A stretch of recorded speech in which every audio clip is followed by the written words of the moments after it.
దేవుని ప్రియమైన ప్రేక్షకులారా, 2025వ సంవత్సరం సిఎస్ఐ రాయలసీమ అధ్యక్ష మండల యవనస్తుల విభాగం ప్రతి లెంట్ డేస్లో 40 రోజుల ఈ వాక్య ధ్యాన సమయం కేటాయించి వివిధమైనటువంటి అధ్యక్ష మండలంలో ఉన్న గురువులందరూ కూడా వాక్యమును బోధించు అవకాశం కలగచేసినందుకు అధ్యక్ష మండల యవనస్తుల విభాగము కొరకు వందనములు చెల్లిస్తూ, మరి మన ప్రియతమ రాయలసీమ అధ్యక్ష మండల బిషప్ తండ్రి గారు, the right reverend doctor P Isaac Varaprasad తండ్రి గారి నాయకత్వంలో ఈ కార్యక్రమములు 3వ సంవత్సరం కొనసాగడానికి దేవుడు చూపిన కృపలన్నింటినీ జ్ఞాపకం చేసుకుంటూ దేవునికి వందనములు చెల్లిస్తున్నాను.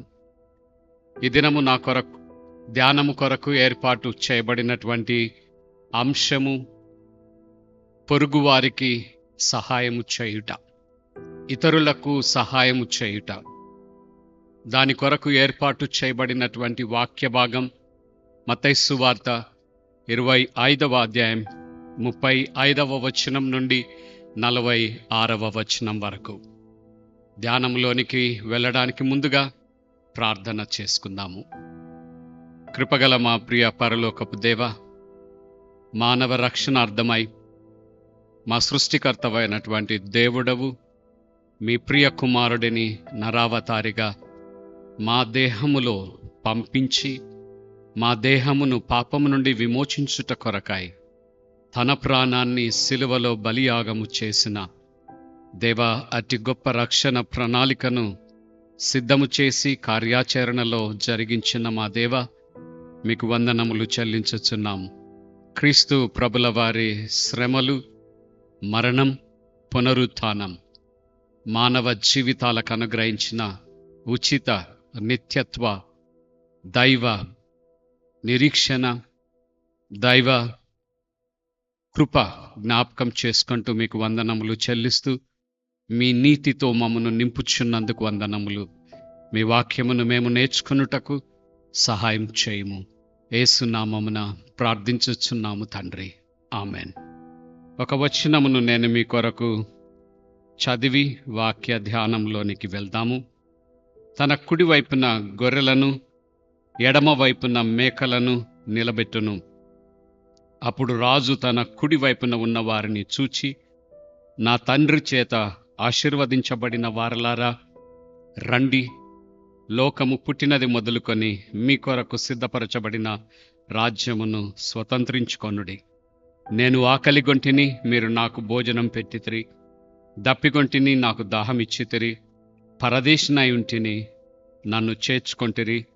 దిగంబరినై ఉంటిని, నాకు బట్టలిచ్చితిరి. రోగినై ఉంటిని, నన్ను చూడవచ్చితిరి. చెరసాలలో ఉంటిని, నా యొద్దకు వచ్చితిరని చెప్పును.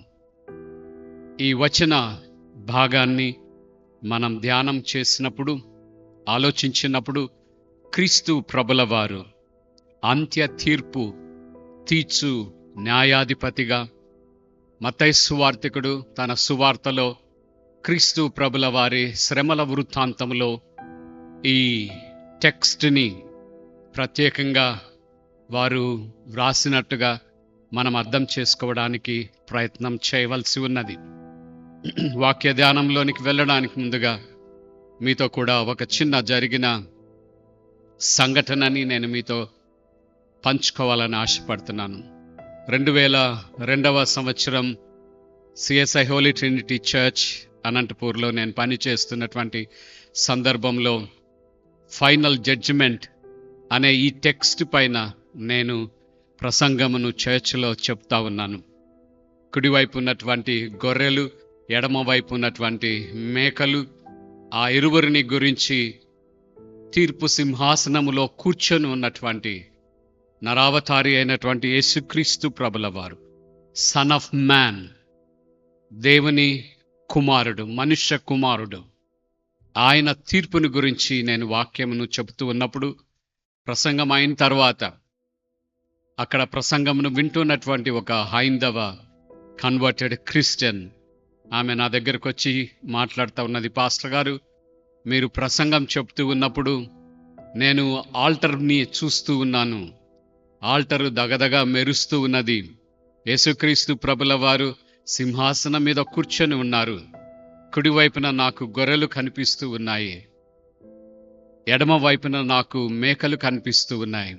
వారితో ఆయన మాట్లాడడం నేను దర్శనంలో చూస్తూ ఉన్నాను అని ఆమె చెప్పడం నాకు కూడా చాలా ఆశ్చర్యాన్ని కలిగించింది. ఇక్కడ మనం గమనించినట్లయితే ఈ వచనాలకు ఇవ్వబడినటువంటి టైటిల్ లాస్ట్ జడ్జిమెంట్, అంత్య తీర్పు.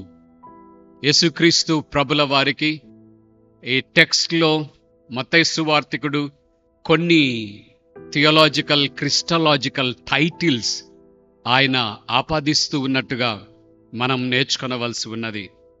ఆ క్రిస్టలాజికల్ టైటిల్స్లో మొదటిది సన్ ఆఫ్ మ్యాన్, మనుష్య కుమారుడు. ఆయన తండ్రి అయినటువంటి యెహోవా దేవుడిని తండ్రి అని సంబోధించడం, తండ్రి కూడా ఆయనని కుమారుడని సంబోధించడం మత్తయి సువార్తలో మనం మొదటగా గమనించవలసి ఉన్నది. Second title king, మెస్సాయా, the son of David. యేసుక్రీస్తు ప్రభుల వారిని దావీదు సింహపు గోత్రములో ఆయన రాజుగా నిరంతరము దావీదు సింహాసనము పైన రాజ్య పరిపాలన చేయునటువంటి దావీదు వంశాంకురముగా యెషయి మొద్దు నుండి చిగురు ఉద్భవించునని యెషయా గ్రంథకర్త పిలిచిన టైటిల్ని మత్తయి సువార్తికుడు వాడుతున్నట్టుగా మనం చూస్తాము. మూడవ టైటిల్ లార్డ్, LORD, కురియాస్. యేసుక్రీస్తు ప్రభుల వారిని, ఆయన దైవత్వాన్ని, యెహోవా దేవుడి దైవత్వముతో సమానమైనటువంటి దైవత్వముగా మత్తయి సువార్తికుడు క్రీస్తు ప్రభుల వారిని సంబోధించడం సువార్తలో మనం గమనించగలం. నాలుగవ టైటిల్ యేసు ప్రభుల వారికి మత్తయి సువార్తికుడు ఈ టెక్స్ట్ ద్వారా ఆపాదించుచున్నటువంటి టైటిల్ మెస్సాయా.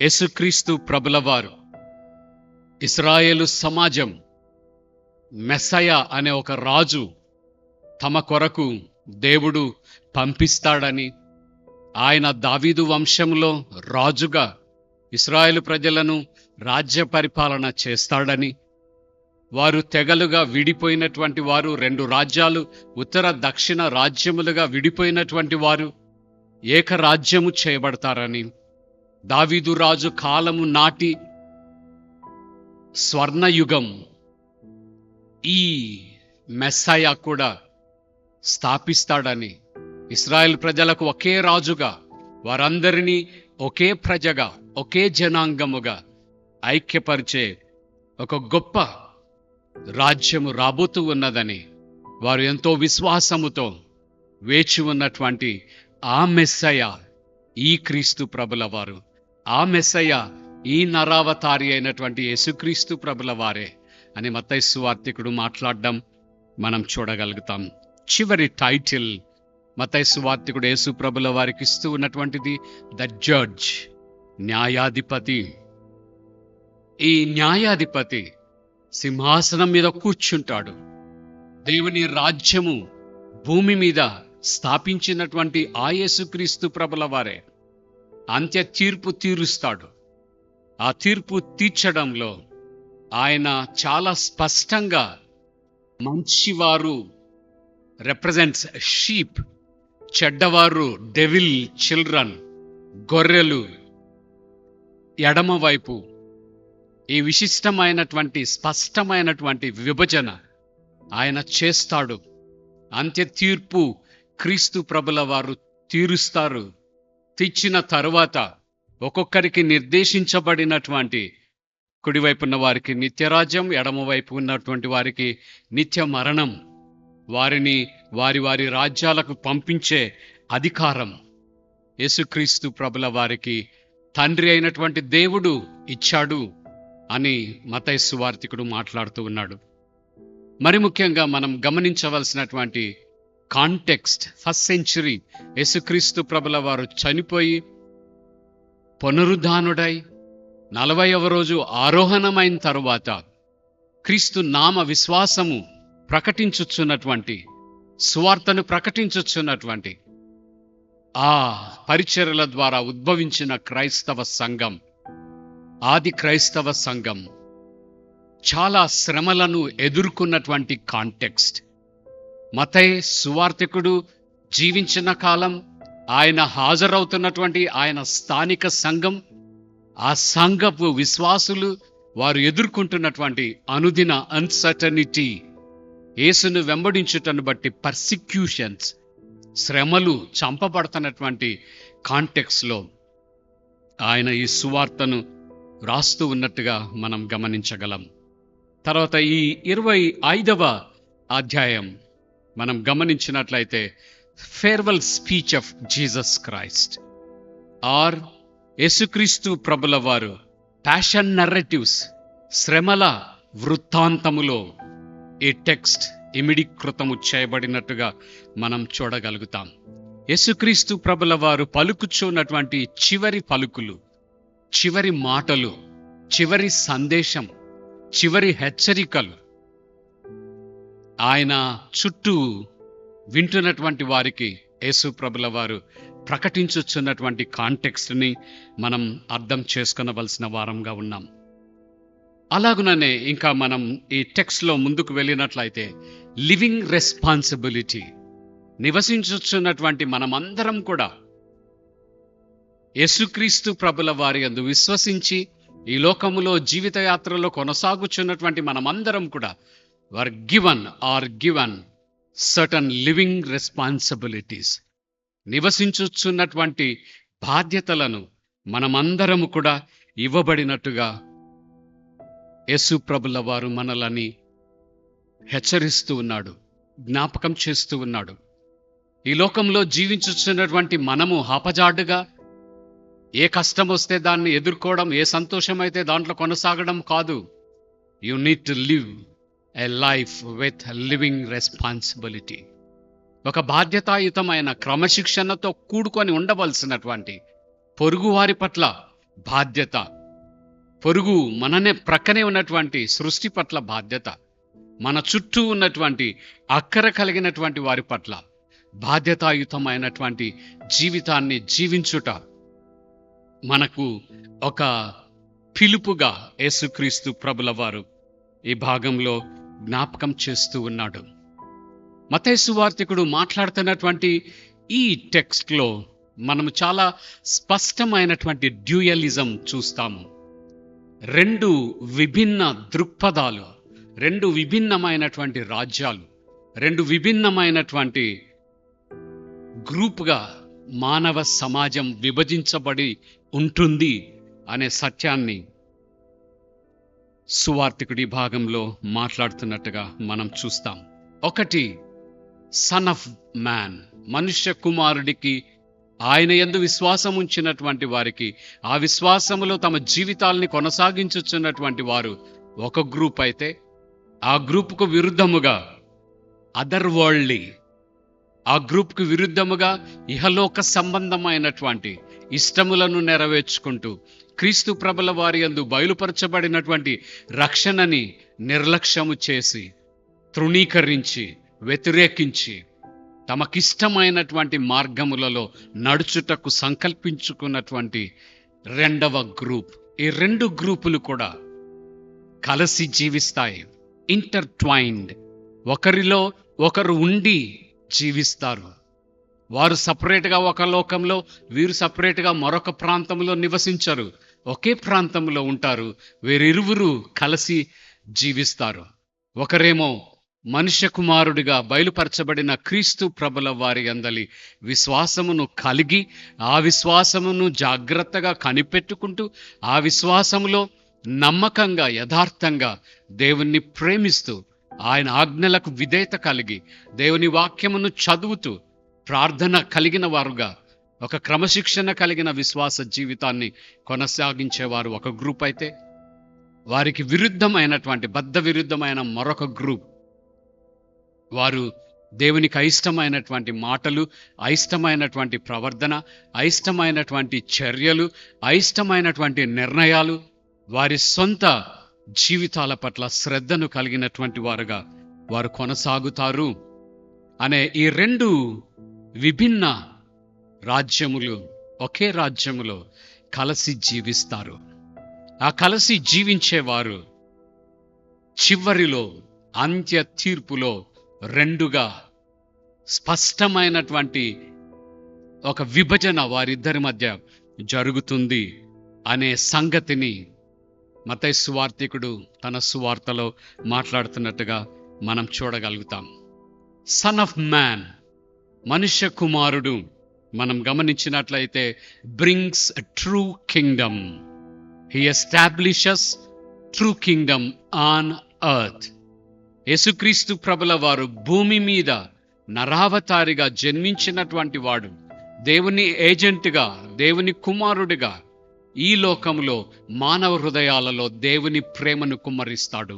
మానవ హృదయాలలో దేవుని సమానత్వాన్ని కుమ్మరిస్తాడు. మానవ హృదయాలలో దేవుని రాజ్య విలువలని ప్రతిష్ఠిస్తాడు. దేవుణ్ణి ప్రేమించే హృదయాలుగా కొంతమందిని పురికొల్పుతూ ఆయనకిష్టమైనటువంటి వారిని ఈ లోకంలో ఆయన జీవింపచేస్తూ వృద్ధిపరుస్తూ ఉంటాడు. అలాగుననే ఆ దేవుని రాజ్యంలో మనుష్య కుమారుడు treated, identified as the king. రాజుగా మత్తయి సువార్తికుడు యేసుక్రీస్తు ప్రభుల వారిని ఆయన గుర్తిస్తూ ఉన్నాడు. సింహాసనం మీద ఆయన యుగాంతములో కూర్చుంటాడు. కూర్చొని ఆయన ప్రజలకు స్పష్టమైన తీర్పును తీర్చు అధికారం తండ్రి అయినటువంటి దేవుడు తన కుమారుడికి అప్పగించాడు.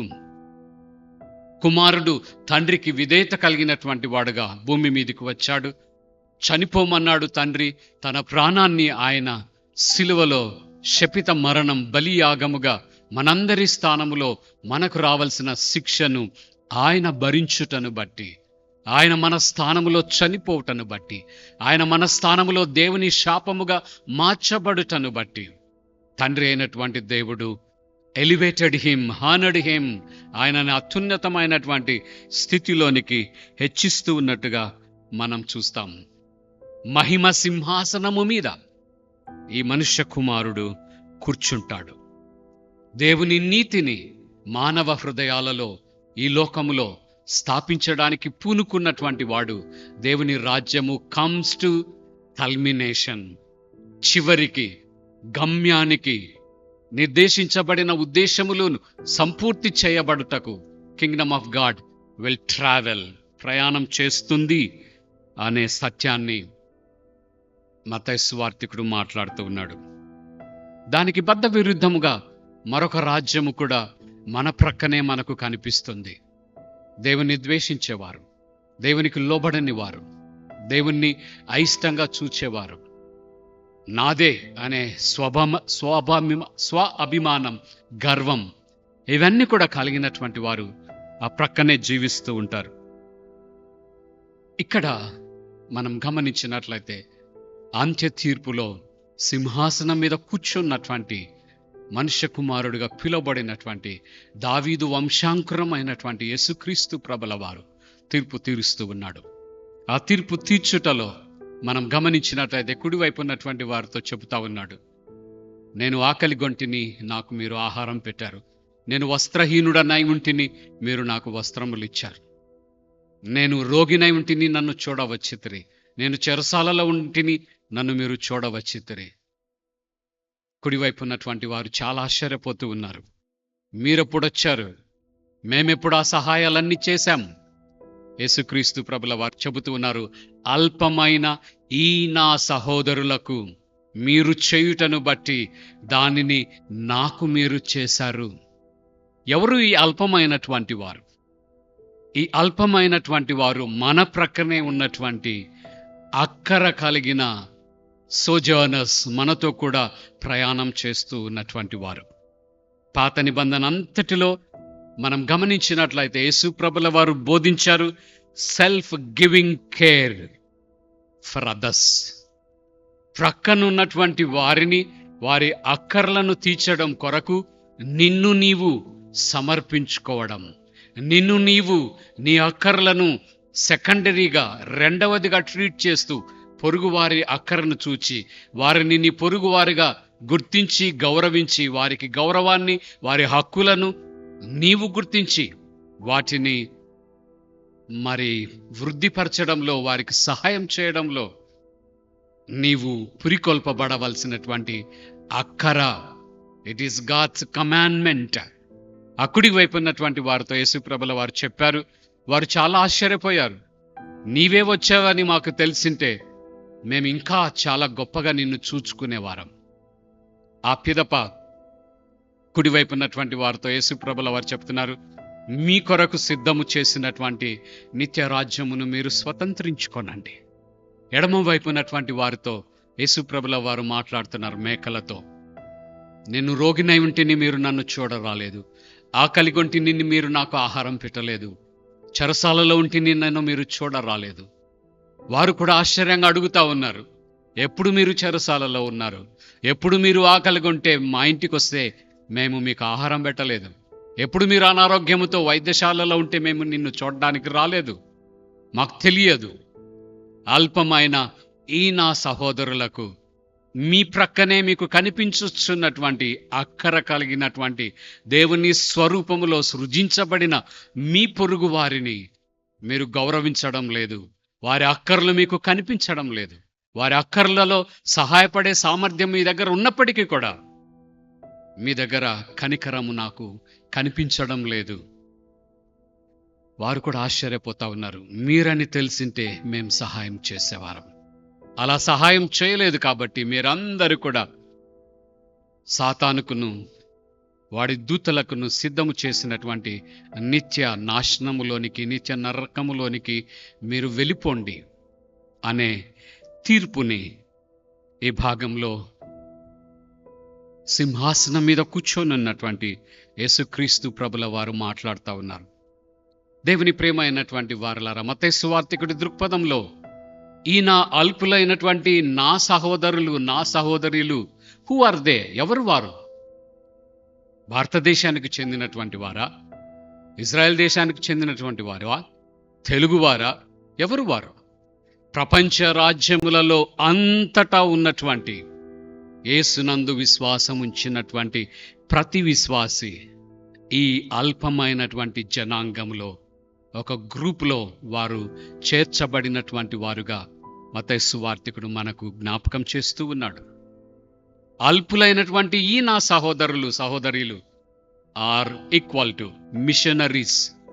మత్తయి సువార్తికుడు తన సువార్తను రచించుచున్నటువంటి కాలంలో క్రీస్తు ప్రభుల వారిని ప్రకటించుచున్నటువంటి సువార్తికులందరూ కూడా ఈ గ్రూప్లో చేర్చబడుతూ ఉన్నట్టుగా మనం చూడగలుగుతాం. రెండవది, తీర్పు తీర్చడానికి యేసుక్రీస్తు ప్రభుల వారు వాడుతున్నటువంటి కొలబద్ద ఏంటి? What is the measuring rod that Jesus was using to make judgement? Yesu ప్రభుల వారు తీర్పు తీర్చడానికి వాడుతున్నటువంటి కొలబద్ద, యేసునందు విశ్వాసం ఉంచారా, యేసునందు విశ్వసించలేదా, దానిని బట్టి తీర్పు తీర్చుటలేదు. అది కాదు కొలబద్ద. యేసు ప్రభుల వారి దృక్పథంలో, యేసు ప్రభుల వారి దృక్పథంలో కొలబద్ద హ్యుమానిటేరియన్ కన్సర్న్. నీ ప్రక్కనున్నటువంటి నీ సహోదరుడు, నీ ప్రక్కనున్నటువంటి నీ సహోదరి, వారు అక్కరలో ఉన్నప్పుడు హ్యుమానిటేరియన్ కన్సర్న్స్తో నీవు వారికి సహాయపడినట్లయితే, వారి అక్కర్లలో నీవు తోడుగా ఉండినట్లయితే, నీ అక్కరలు ప్రక్కకు పెట్టి పొరుగువారి అక్కరలకు ప్రాధాన్యం ఇచ్చినప్పుడు, నిన్ను నీవు నష్టపరుచుకున్నా పర్వాలేదు, పొరుగువారి అక్కర తీర్చుట పట్ల నీవు మిక్కుటమైన శ్రద్ధను కనపరిచినావా, కనపరచలేదా? దీనిపైననే అంత్యపు తీర్పు యేసుక్రీస్తు ప్రభుల వారు చేస్తారు అనే సంగతిని మత్తయి సువార్తికుడు ఈ టెక్స్ట్లో మనకు జ్ఞాపకం చేస్తూ ఉన్నారు. దేవుని ప్రేమైనటువంటి వారలారా, ఈ టెక్స్ట్ నుండి మన కాంటెక్స్ట్కి మనము ఎలాగూ ఈ సందేశాన్ని స్వీకరించగలం, మనకు అన్వయించుకొనగలం. భారతదేశంలో తెలుగు రాష్ట్రాలలో నివసించుచున్నటువంటి మనం, మన సామాజిక పరిస్థితులు, దళితులముగా, అంటరాని వారముగా తీర్చబడి, ట్రీట్ చేయబడి, అణచివేతకు గురి చేయబడుచున్నటువంటి మనము, ఎవరు మన పొరుగువారు? మనల్ని ఎవరు పొరుగువారని చూస్తారు, భావిస్తారు, స్వీకరిస్తారు?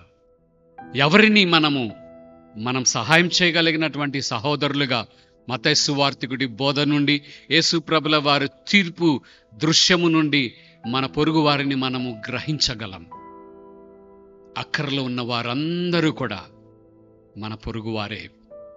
వారు ఏ భాష మాట్లాడుతున్నారు అవసరం లేదు, వారు ఏ కులమునకు చెందిన వారు అవసరం లేదు, వారు ఏ జాతికి చెందిన వారు అవసరం లేదు, వారు పురుషుల స్త్రీల అవసరం లేదు, తెల్లవార నల్లవారు అవసరం లేదు. If a human being who is in need of, వారి అక్కర్లలో నీవు సహాయపడినప్పుడు, వారి అక్కర్లలో నిన్ను నీవు సమర్పించుకున్నప్పుడు, వారి అక్కర క్రీస్తును సేవించుటతో సమానముగా మనం భావించినప్పుడు, పొరుగువారికి చేయుట దేవునికి చేయుట, పొరుగువారికి సహాయపడుట దేవునికి సహాయపడుట, పొరుగువారిని తృణీకరించుట దేవుని తృణీకరించుట, పొరుగువారిని కోపముగా అయిష్టముగా మాట్లాడుతూ తరిమివేయడం యేసు ప్రభుల వారిని తృణీకరించుటతో సమానముగా. ఈ పాఠము ద్వారా మనము నేర్చుకొని, ప్రత్యేకంగా ఈ లెంటన్ సీజన్లో ఈ క్రొత్త సందేశాన్ని మనం చేపట్టి మన అనుదిన విశ్వాస జీవితాలలో ఒక బాధ్యతాయుతమైనటువంటి విశ్వాస జీవితాన్ని కొనసాగించుటకు దేవుడు తన కృప మనకు మెండుగా అనుగ్రహించునుగాక. అట్టి దీవెనలు మనందరికీ దేవుడు అనుగ్రహించి, వింటున్నటువంటి మీరందరూ కూడా ఈ అంత్య తీర్పులో కుడివైపు ఉండాలని కోరుకుంటున్నామా, ఎడమవైపు ఉండాలని కోరుకుంటున్నామా? ఇవన్నీ కూడా యేసు ప్రభుల వారు పరూసియా రెండవ రాకడలో తప్పక జరగబోయే సంఘటనలు. దేవుని రాజ్యము వెరీ అన్ఇంపార్టెంట్గా ప్రారంభమవుతుంది, కానీ అంతములో దేవుని రాజ్యము సమస్త సృష్టిని కూడా ప్రభావితము చేయగలదు. ఆ ప్రభావితంలో మనము కూడా క్రీస్తు ప్రభుల వారికి ఇష్టమైనటువంటి బిడ్డలుగా జీవించుటకు దేవుడు తన కృప మనకు అనుగ్రహించును గాక. ప్రార్థన. కృపగల దేవ, మీ పరిశుద్ధ నామమునకు వందనములు, మీ వాక్యం కొరకు వందనములు.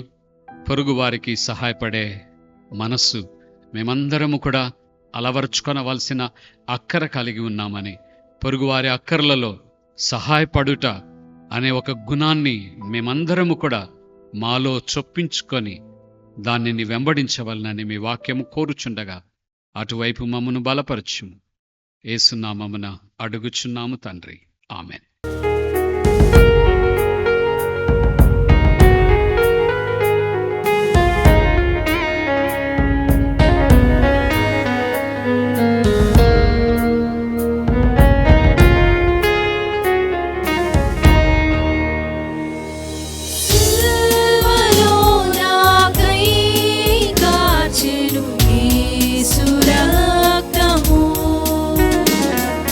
సిల్వలో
కూర్చును